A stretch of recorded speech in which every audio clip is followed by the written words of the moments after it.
Dahil sa trahedya, ipinatigil na ng Commission on Higher Education ang lahat ng educational tours at field trips sa kolehiyo.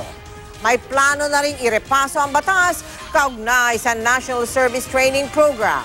Mula sa Novaliches sa Quezon City, nakatutok si Cesar Apolinario sa...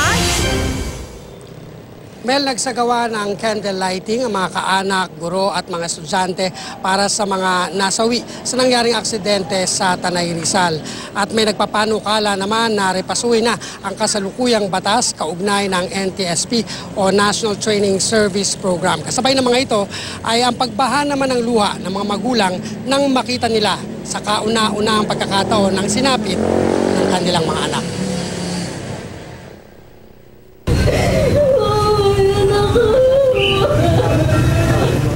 Luha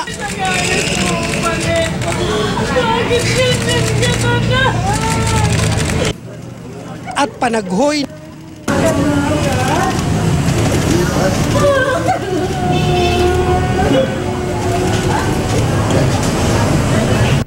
ng mga magulang.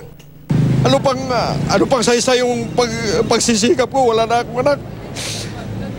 Na namatayan ng anak sa trahedya sa Tanay. Hindi na makakauwi yung anak ko. Wala nang uwing Elmer sa bahay. Mag-aalauna na madaling araw kanina nang nagdatingan na ang mga estudyanteng kasama sa trip. Emosyonal ang ilang magulang nang mayakap ang mga anak nila. Nawala yung kaba ko. Kasi kanina talaga ninenervous ako. Hindi ko alam, para kung nabablock-out ako eh.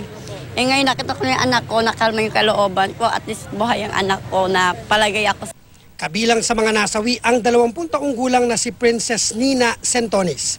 Masipag, maalalahanin at masiyahin kung ilarawan ng kanyang pamilya.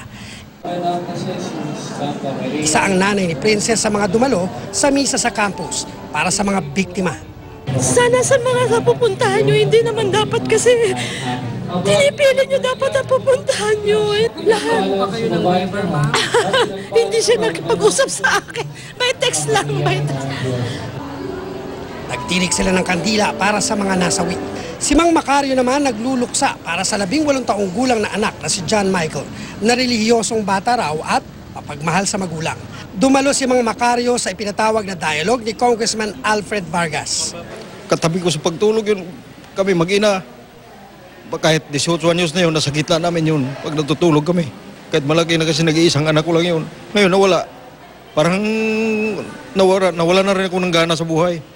Hindi nakadalo sa dialogue ang pamunuan ng BestLink at ang operator ng bus at ang travel company na nag-asikaso sa proyektong training ng eskwelahan sa Tanay Rizal. Hindi dapat mandatory, kailangan voluntary yun. Ilang buhay pang kailangan mabuwis ng dahil lang sa kapabayaan, ng dahil lang sa outing, ng dahil lang sa kung ano-anong mga gimmick.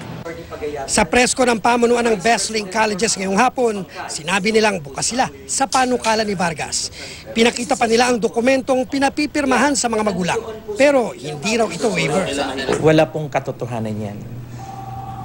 Hindi po mandatory at siguro po yung nagsasabi ng mga magulang na yan ay hindi talaga magulang ng BestLink. Matapos ang aksidente, pinatigil muna ng Commission on Higher Education ang lahat ng educational tour at field trips sa kolehiyo. Pinaiimbestigahan na rin ng CHED ang nangyari. At kasama sa aalamin ay kung tumupad ang BestLink sa pamantayan sa mga educational tour o field trip. Sa kasalukuyang memorandum order ng CHED, di kasama ang pagpapapirma ng waiver sa mga magulang ng mga estudyante. Pero kung meron man daw ganitong nilagdaan, hindi ibig sabihin lusot na sa pananagutan ang paaralan sakaling magkaaberya. We want to hear from the school on the circumstances related to their trip. I would not be in a position to determine liability, to determine whether there are violations at this time, because that would not be consistent with due process. Mel, Mike, nangako naman ang pamunuan ng BestLink na sasagutin ang lahat ng gastusin sa ospital ng mga biktima, pati na rin ang pagpapalibing at ang paghatid sa mga labi ng mga biktima papunta sa kani-kanilang mga probinsya. Mel, Mike? Maraming salamat sa iyo, Cesar Apolinario.